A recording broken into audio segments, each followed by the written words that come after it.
बहुत ध्यान से सुनिए सब लोग।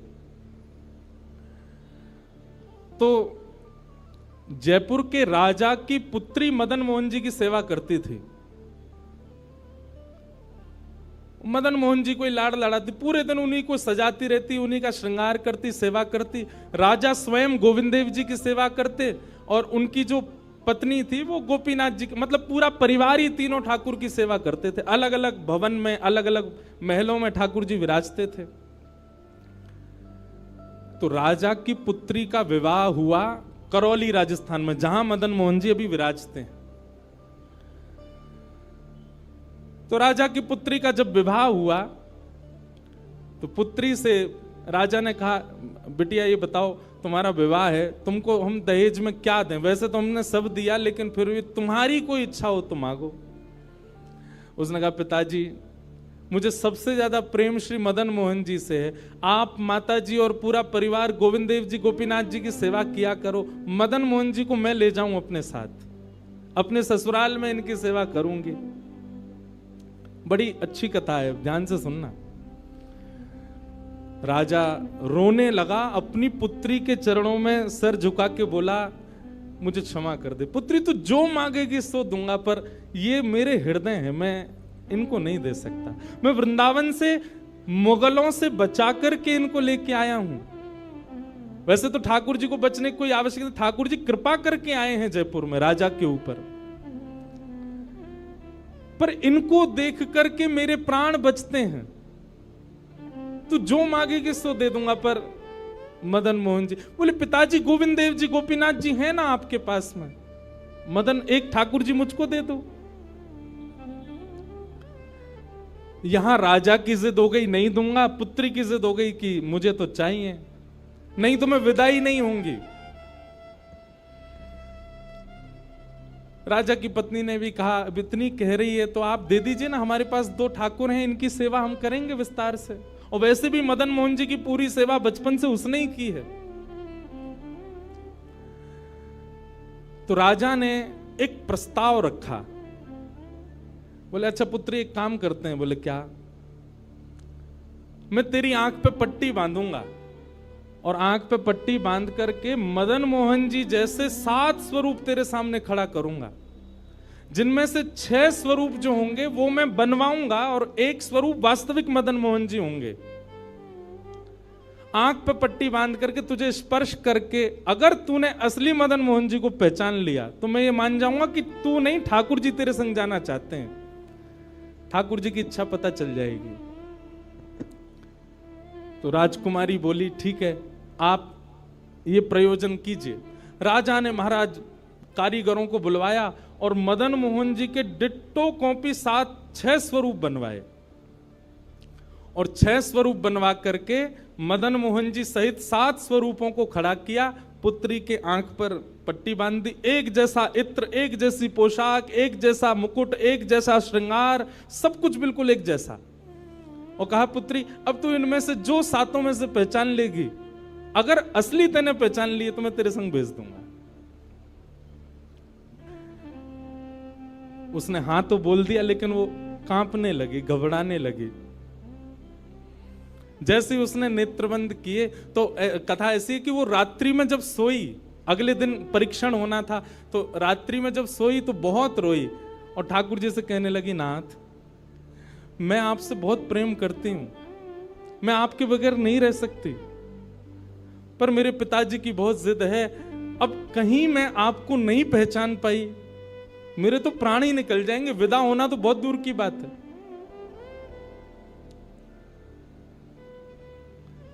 रुदन करते करते करते करते, बंधुओं एक मेरी बात बहुत ध्यान से सुनिएगा, कभी ठाकुर जी के विरह में यदि आपके अश्रु नहीं आए हैं ना, तो अभी आप भक्ति के भाव से बहुत दूर हो। आपको वृंदावन जाना अच्छा लगता है, वृंदावन में घूमना अच्छा लगता है, राधा राधा नाम ध्वनि पर झूमना अच्छा लगता है, कथाएं प्रवचन सत्संग बढ़िया लगते हैं, ये सब एक प्रथम सोपान, प्रथम सीढ़ी है। पर प्रमुख सीढ़ी तो भजन मार्ग या भक्ति पथ की विरह है। अगर वो आपके चित्त में कभी ठाकुर जी के लिए नहीं आया है तो अभी आप बहुत पीछे छूटे हुए हो। रात भर रोती रही और रुदन करते करते, नाथ मैं कैसे पहचानूंगी कि आप सत्य कौन से हो। मदन मोहन जी उसके स्वप्न में आ गए और स्वप्न में आकर के बोले, तू चिंता मत करे, तेरो ही मन ना है मोह ले जावे को, मेरो भी मन है रो तेरे संग जावे को।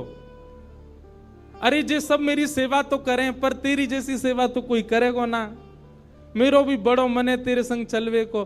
तो उसने कहा, तो नाथ कुछ कृपा तो करो।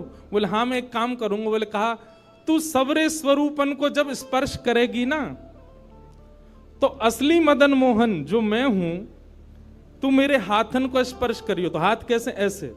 ठाकुर जी त्रिभंग लली ठाकुर जी हैं, तो ठाकुर जी बोले तू मेरे हाथन को स्पर्श करियो, तो जितने मेरे अन्य स्वरूप हैं 6 वो तो ऐसे ही रहेंगे, लेकिन जैसे ही तू वास्तविक मेरे सामने आवेगी, सो मैं अपनी इकन्नी उंगली उठा दूंगा, अपनी कोने वाली उंगली उठा दूंगा।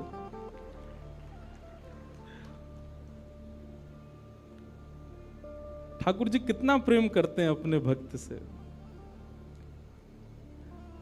ठाकुर जी बोले मैं अपनी इकन्नी उंगली उठा दूंगा और तू स्पर्श करती करती मेरी जैसे इकन्नी उंगली उठे, वाकू पकड़ लियो और तुरंत पिताजी से कह दियो, जय रे मदन मोहन जी, मैं चल दूंगा तेरे संग। अब तो दूसरे दिन वो पिताजी के पास गए, पिताजी जल्दी करिए, कब चलना है, कब? बोले तुझे तो इतना विश्वास है जैसे तू वास्तविक में मदन मोहन जी को ले ही जाएगी, लेकिन बिटिया तू भी याद रखियो, मैंने ऐसे स्वरूप बनवाए कि कोई बता ही नहीं सकता कि असली मदन मोहन कौन से। बोले पिताजी आप सन्मुख पधराओ। तो महाराज भीड़ लग गई देखने वालों की, पूरा राजभवन इकट्ठा हो गया जयपुर का। 7 स्वरूप विराजमान हुए।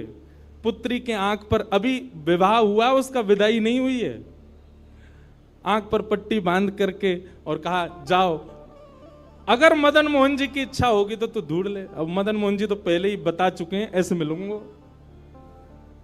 जैसे मानो टीचर पहले ही एग्जाम पेपर लीक कर दे, ये क्वेश्चन आने वाले, तैयार कर आना। उसने जाकर के जैसे स्वरूप स्पर्श करने प्रारंभ किए, पहला बोले ये नहीं है, दूसरा स्पर्श किया, ये भी नहीं है। ठाकुर जी खड़े थे 5वीं पंक्ति में, 5वें वाले थे।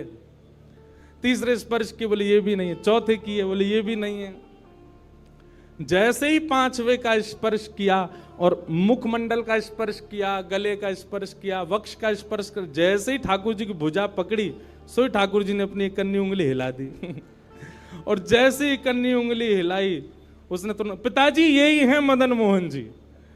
आहा, राजा के तो नेत्रों से आंसू गिर गए, चरणों में गिर गए, उठ करके अपनी बिटिया को गले से लगा लिया, कान में बोले बोले मैंने इकन्नी उंगली हिलते हुए देख ली।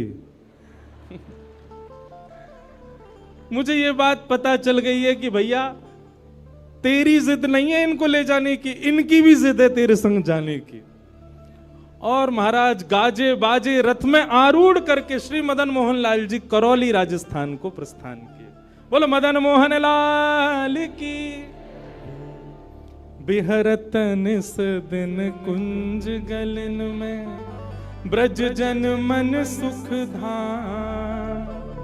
मदन मोहन को रूप निरख के, मदन मोहन को रूप निरख, सनातन बलि बलि जाए। वृंदावन प्यारो वृंदावन, श्री वृंदावन मेरो।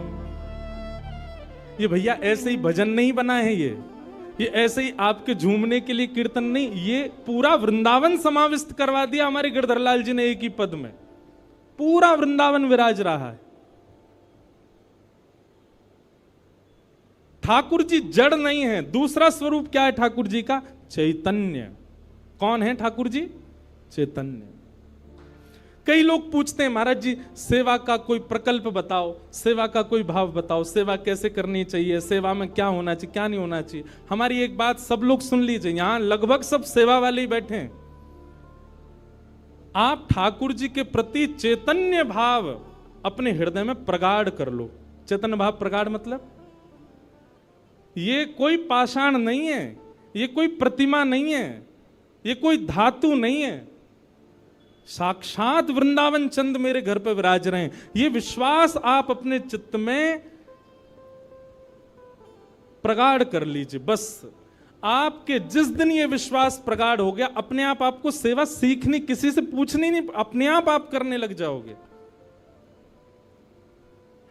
अरे मां को नहीं बताना पड़ता पुत्र की सेवा कैसे होती है, पत्नी को नहीं सिखाना पड़ता पति को कैसे पूछना है। सारे संबंध हम अपने आप सीख लेते हैं। तो ठाकुर जी से जो हमारा प्रेम भाव है, उसके लिए हमको पूछना क्यों पड़ता है कि कैसे करें, भोग कैसे लगाएं, सुलाएं कैसे, ये कैसे करें। शास्त्रीय बात पीछे है, पहले आप प्रेम भाव में तो आओ। ठाकुर जी अपने आप सिखा देंगे अपनी सेवा कैसे करनी।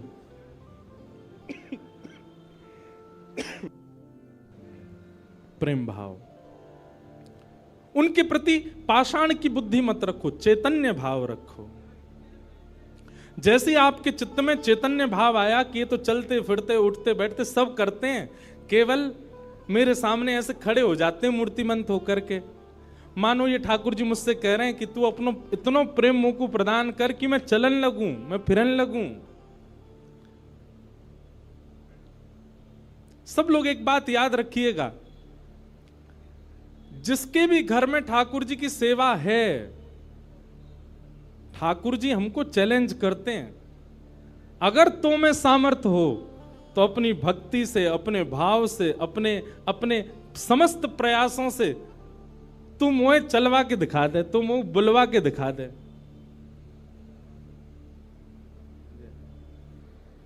बोलो गंगा मैया की जय। वापस प्रस्थान कर जाओ। महाराज जी हरिद्वार को प्रस्थान कर रहे हैं, महाराज जी के श्री चरणों में बार। हाँ आऊंगा महाराज जी, मैं दिसंबर में आऊंगा जल्दी। बोलो गंगा मैया की जय। मैं क्या कह रहा था, ठाकुर जी हम आप सबको एक चैलेंज देके रखें कि तो में यदि सामर्थ्य हो, मुझे बुलवा के दिखाए दे, मुझे चलवा के दिखाए दे, मुझसे कोई लीला करवा के दिखा दे। मैं तो ऐसे ही बैठा रहूंगा लड्डू गोपाल बने। तेरे प्रेम में सामर्थ्य हो तो तू करवाए ले। जिस दिन ठाकुर जी हमारे घर आ जाते हैं, उसी दिन से हमारी एक चैलेंज हमारे ऊपर आ जाता है। हम में सामर्थ्य हो, ठाकुर जी बोल के दिखा दें, ठाकुर जी कुछ करके दिखाएं। लेकिन हमको भी संतुष्टि है, ऐसे हैं तो ऐसे ही बैठे रहें। हमको लगता है ऐसे ही रहें, इससे ज्यादा कुछ करें नहीं। इसलिए ठाकुर जी को भी लगता है जब इसके चित्त में ही भाव नहीं है तो मैं और लीला क्यों ही करूं। चैतन्य भाव चित्त में लाओ। जैसे एक बालक जन्म लेता है तो मां और पिता प्रतीक्षा करते हैं, अब ये कब बोलेगा, मां कब बोलेगा, पापा कब बोलेगा, ये चलना कब सीखेगा, ये स्कूल कैसे जाएगा, ये बड़ा होकर के जॉब करेगा, बिजनेस आदि आदि सब भाव। ऐसे एक सेवक साधक के चित्त में भी अपने ठाकुर जी के प्रति भावना होनी चाहिए, ये बोलेंगे कब। हम एक बधाई गाते हैं ना नंदोत्सव में, उस बधाई में एक पंक्ति गाते हैं, धन्य घड़ी जब होए यशोदा मैया कह के बोले, नूपुर बांध दो चरणन में घुट मन डोले, नूपुर बांध दो चरणन में घुट मन डोले, पकड़े बाबा की उंगरिया तेरो ललना जुग जुग जीवेरी यशोदा मैया तेरो ललना। स्वामी जी हरिदास जी जब सेवा करते थे ना, तो ठाकुर जी बिहारी जी ऐसे ही नहीं रहते थे जैसे हमको दिख रहे हैं। स्वामी जी जैसे ही कपाट करते थे, सोई बिहारी जी बैठ जाते थे, बंसी वंसी सब नीचे करके हाथ सीधे कर लेते। मैं तो हार गयो पूरे दिन खड़े खड़े। स्वामी जी तुम बार बार पर्दा करते रहे करो, इसीलिए बिहारी जी में बार बार पर्दा आता। क्यों? ठाकुर जी उतनी देर बैठ लेते हैं, क्यों? खड़े खड़े थक गए। बहुत भाव है पर्दा के, पर एक भाव यह भी है। तो स्वामी जी को अनुभव होता है, तो इसका मतलब क्या है? ठाकुर जी लीला करते हैं, पर अब क्यों नहीं कर रहे? हमारे भीतर स्वामी जी जैसा भाव नहीं है। श्री हरिराम व्यास जी के विराज रहे ठाकुर जी बाबा के ठीक पीछे, जुगल किशोर जी। मुंह को तो रूप देख के ही पता चल जाए कौन से ठाकुर जी हैं। जुगल किशोर जी, इनके चरित्र में आता है कि एक बार कोई साधक वंशी दे गया, और वंशी देख करके बोला हरिराम व्यास जी जुगल किशोर जी को वंशी पधरा देना, नई सोने की वंशी है। तो आपने श्रृंगार करके जैसे ही वंशी ठाकुर जी के हाथ ऐसे ही रहते हैं, तो वंशी पोली उसमें जैसे ही प्रवेश कराई, ठाकुर जी के हाथ का जो छिद्र है वो छोटा पड़ गया, वंशी बड़ी, लेकिन ज्यादा बड़ी नहीं, नेक बड़ी, नेक। तो व्यास जी ने थोड़ा श्रम किया, थोड़ा जोर लगाया कि वंशी कैसे वो भीतर जाए। तो जैसे ही जोर लगाया, ठाकुर जी का हाथ छिल गया और वहां से रक्त निकलने लगा, श्री जुगल किशोर जी के। हरिराम व्यास जी ने जैसे ही रक्त देखा, मूर्छित होकर गिर पड़े वहीं पर। और जब होश में आए तो अपने पुत्र को सेवा दे दी और कहा मैंने ठाकुर जी को श्रमित कराया है, अब मैं अपने आप को दंड दूंगा। तो क्या दंड दिया? सूर्य उदय से सूर्यास्त तक वृंदावन की परिक्रमा ही लगाते रहते थे, ये दंड दिया उन्होंने खुद को। पहला दिन था दंड का। एक बात सुनिएगा, इन आचार्यों के चरित्र से ना कुछ कुछ सीखा कीजिए। आपकी सेवा में आपसे कोई अपराध बनता है, आपसे कोई गलती हो जाती है, आपसे कोई दोष बन जाता है, तो उसके लिए आप जाकर के पूछते हैं हमसे अपराध हो गया, हम क्या करें? पूछिए मत, स्वयं को अपने आप ही दंड उत्सव मना लीजिए। और दंड उत्सव क्या है? तुरंत वृंदावन जाओ, एक परिक्रमा लगाओ, किसी वैष्णव को प्रसाद पवाओ, ब्रजवासी को कुछ दे करके उनको प्रसन्न करके आओ। यही दंड है वैष्णव अपराध का, भगवत अपराध का। तो श्री हरिराम व्यास जी वृंदावन में भ्रमण करते रहे, परिक्रमा लगाते रहे। परिक्रमा करके रात्रि में जैसे ही लौट करके आए, बहुत सावधानी से सुनो, तो शयन का दर्शन करने जब गए तो शयन के दर्शन में आपने क्या देखा कि जुगल किशोर जी ने स्वर्ण की वंशी धारण कर रखी, वही वंशी जो सुबह वो पधराना चाह रहे थे। उन्होंने अपने पुत्र को बुलाया, पुत्र को बुला के बोले ये वंशी सुबह ठाकुर जी के हाथ में नहीं आ रही थी, अभी कैसे धारण हो गई? बोले पता नहीं पिताजी, आप तो चले गए थे, मैंने वंशी उठा करके धारण कराई, ठाकुर जी ने धारण कर ली। हरिराम व्यास जी ने जैसे ही वंशी निकाल करके देखी तो क्या पाया? ठाकुर जी ने अपना हाथ ही बड़ा कर लिया वंशी धारण करने के लिए, उनके लिए। अब ताली से काम नहीं चले, हमारे ठाकुर जी करते हैं ऐसे? क्यों नहीं करते? और हम संतुष्ट क्यों हो जाते हैं? जैसी सेवा है उससे हमको प्रसन्नता क्यों हो जाती है? नहीं।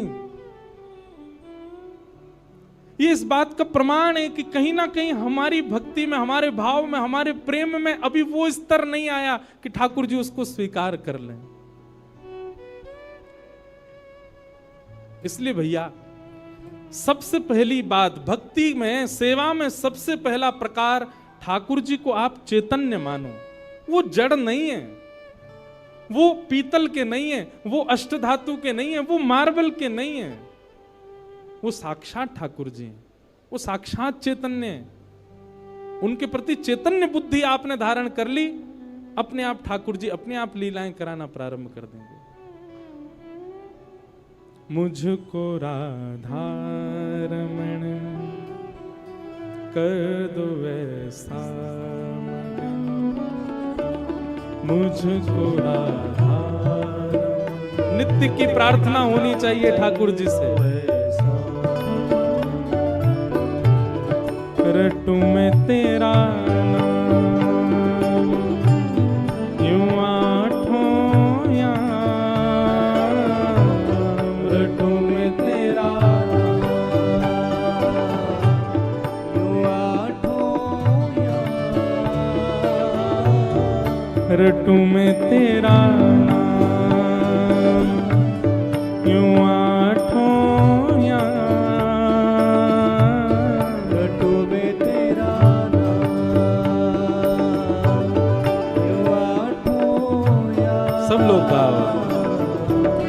मुझको राधारमण कर दो ऐसा मगन, मुझको कर दो ऐसा। हो करुणा निधान मुझ पे कृपा कर रीजिए, करुणा निधान मुझ पे कृपा कर रीजिए, करुणा निधान मुझ पे कृपा कर रीजिए, करुणा निधान मुझ पे कृपा कर रीजिए। ब्रज में बसा के मोहे सेवा सुख दीजिए, ब्रज में बसा के मोहे सेवा सुख दीजिए। ओ ब्रज में बसा के मोहे सेवा सुख दीजिए, ब्रज में बसा के मोहे सेवा सुख दीजिए। और प्रेम से भर दो मन, गाऊं तेरे भजन, प्रेम से भर दो मन, गाऊं तेरे भजन। ओ रटूं मैं तेरा नाम यूं आठों याम, रटूं मैं तेरा नाम यूं आठों याम, मुझको राधारमण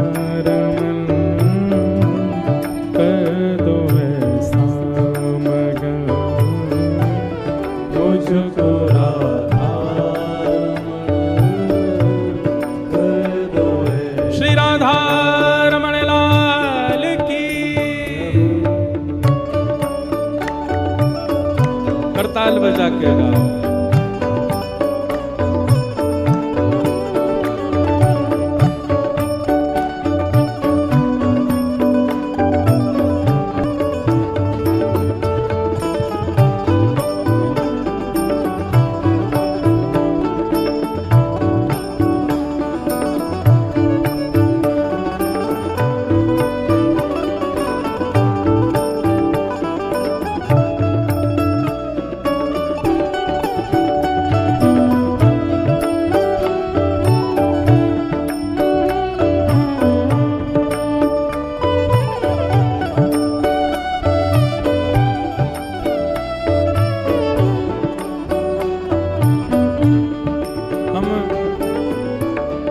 पर चर्चा कर रहे हैं कि ठाकुर जी को चैतन्य मानो, वे पाषाण नहीं है, वे पाषाण तो हमारे लिए बन करके खड़े हैं कि तू अपने प्रेम से मुझे चैतन्य बना। वो चैतन्य ही हैं और उसी भाव की पूर्ति इस पद के दूसरे भाव में, दूसरे अंतरे में होती है। भाव से गाओ सब लोग। भाव भरे भूषणों से आपको सजाऊं मैं, भाव भरे भूषणों से आपको सजाऊं मैं, भाव भरे भूषणों से आपको सजाऊं मैं, भाव भरे भूषणों से आपको सजाऊं मैं। और नित नव भोज निज हाथों से पवाऊं मैं, नित नव भोज निज हाथों से पवाऊं मैं। ओ नित नव भोज निज हाथों से पवाऊं मैं, इतना बोझ दीजिए हाथों से पवाऊं। भैया हम सबके लाल जी पूरे दिना खड़े रहे और कोई के लड्डू गोपाल हैं तो पूरे दिना बैठे रहे, उनके पामन में दर्द ना हो तो ऐसी भावना हमारे चित्त में नहीं आती कभी। नित्य की सेवा में एक काम किया कीजिए, रोज रात्रि अपने ठाकुर जी के चरण जरूर दबाया कीजिए। सिंथेटिक नहीं पर असली वाला इत्र मंगाइए, थोड़ा महंगा आएगा, मंगवाओ ठाकुर जी की सेवा के लिए, और चरणों में इत्र लगा करके और फिर बड़े धीमे धीमे उंगलियों से। अच्छा एक बात और है, हमारे पुष्टि मार्ग के आचार्य कहते हैं ठाकुर जी की सेवा में अंगूठा का प्रयोग नहीं होना चाहिए। क्यों? कहीं भी जोर लगाना होता है हम अंगूठा का ही प्रयोग करते हैं। ठाकुर जी की सेवा में अगर आप अंगूठा लगाते हो ठाकुर जी को पीड़ा होती होगी, लग जाती होगी, इसलिए उंगलियों से सेवा का ही निधान होना चाहिए। कहीं उठा करके भी रखें तो अंगूठा से ठाकुर जी को बड़े आराम से स्पर्श करना चाहिए।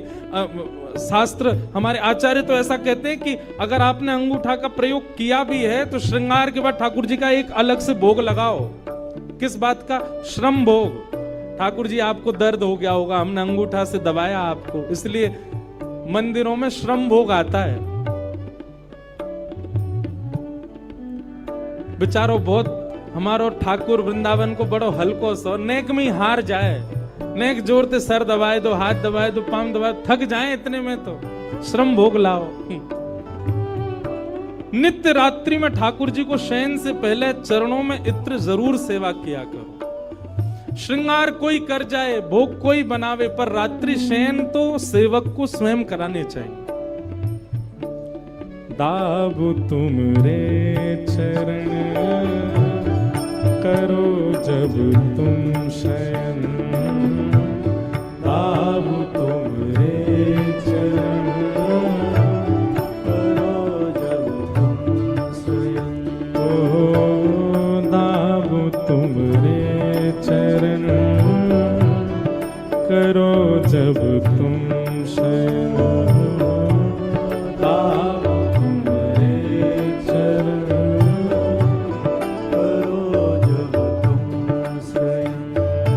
ओ रटू में तेरा नाम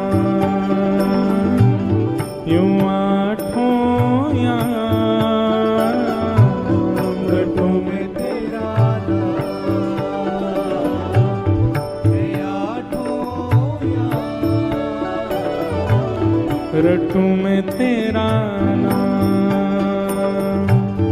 यूं आठों याम, रटू में तेरा नाम यूं भाव से मुझको राधा कर दो ऐसा, मुझको राधा कर दो ऐसा, ओ मुझको राधा कर दो ऐसा, मुझको राधा कर दो ऐसा, ओ जय